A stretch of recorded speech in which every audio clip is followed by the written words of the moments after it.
মধ্যপ্রাচ্যের উত্তপ্ত আকাশে সাম্প্রতিক এক ঘটনা পুরো বিশ্বের সামরিক ও কূটনৈতিক বিশ্লেষকদের দৃষ্টি আকর্ষণ করেছে।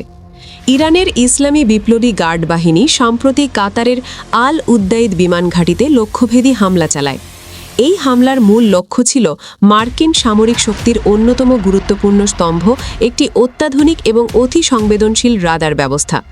প্রাপ্ত তথ্য অনুযায়ী এই একক সফল হামলায় আমেরিকার পেন্টাগনের $100 কোটি স্বপ্ন বাস্তবে পরিণত হয়নি, বরং ধুলোয় মিলিয়ে গেছে।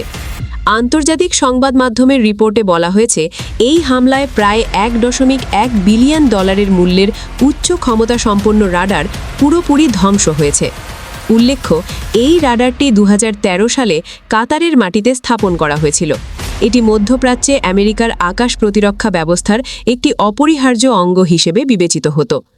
MFPS 132 ব্লক 5 আপগ্রেড সংস্করণের আর্লি ওয়ার্নিং রাডার প্রযুক্তিগত দিক থেকে এতটাই উন্নত ছিল যে এটি প্রায় 5000 কিলোমিটার দূর থেকেও যে কোনো শত্রু ক্ষেপণাস্ত্র, বিমান বা ড্রোনের উপস্থিতি নির্ভুলভাবে শনাক্ত করতে সক্ষম।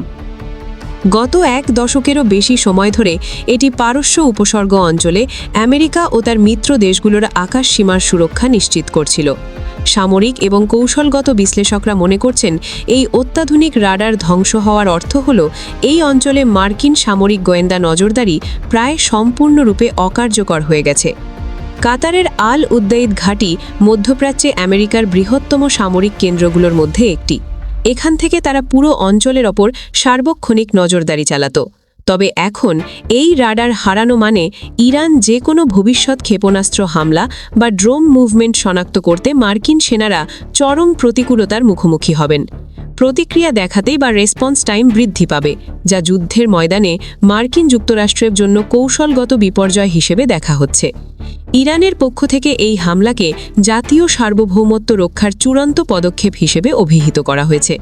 ইরান এই আক্রমণের মাধ্যমে ওয়াশিংটনকে স্পষ্ট বার্তা দিয়েছে যে মধ্যপ্রাচ্যে মার্কিন বা ইসরায়েলি যে কোনো আগ্রাসনের ক্ষেত্রে তারা যে কোনো সময় এবং যে কোনো স্থানে পাল্টা হামলা চালাতে সক্ষম। এই হামলার পর মধ্যপ্রাচ্যের ভূ রাজনীতিতে নতুন এক মেরুকরণ শুরু হয়েছে। পুরো অঞ্চলের আকাশে এখন বারুদের নন্ধ ছড়িয়ে পড়েছে। ঘটনাটি কেবল কাতারেই সীমাবদ্ধ নয়, ইরান একই সাথে বাহরাইন, কুয়েত এবং সংযুক্ত আরব আমিরাতের মতো প্রতিবেশী দেশে অবস্থিত মার্কিন সামরিক ঘাঁটিতে গোয়েন্দা নজরদারি ও ড্রোন তৎপরতা বহুগুণ বৃদ্ধি করেছে। বিশেষ করে বাহরাইনের মানামায় মোতায়েন মার্কিন নৌবাহিনীর অত্যন্ত গুরুত্বপূর্ণ ইউনিট 50 ফ্লিট বা পঞ্চম নৌবহর এখন ইরানি ড্রোন ও ক্ষেপণাস্ত্রের সহজ লক্ষ্যবস্তুর মধ্যে রয়েছে।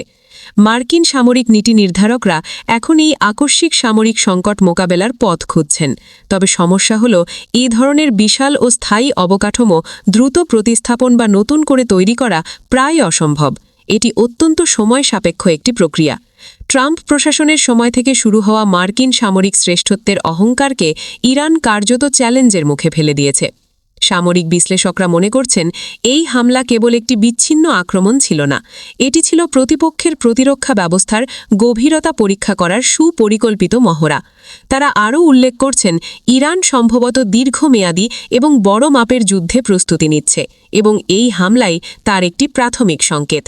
বর্তমান পরিস্থিতি দেখলে বলা যায়, মধ্যপ্রাচ্যের ভবিষ্যৎ, উপসাগরের নিয়ন্ত্রণ এবং আঞ্চলিক সামরিক ভারসাম্য এখন এই ঘটনায় এক নতুন চাপে রয়েছে। পুরো বিশ্বজুড়ে কৌশলগত নজর এই অঞ্চলের দিকে নিবদ্ধ। যে কোনো ছোট ভুল, কোনো অনিশ্চিত পদক্ষেপ এটি প্রায়শই বড় ধরনের সংঘাত এবং আন্তর্জাতিক অস্থিতিশীলতা ডেকে আনতে পারে। আপনার কাছে কি মনে হয়? আপনার মতামতটি কমেন্ট বক্সে জানিয়ে যান এবং আমাদের আপডেট টিভি চ্যানেলটিকে সাবস্ক্রাইব করে পাশে থাকুন। ধন্যবাদ।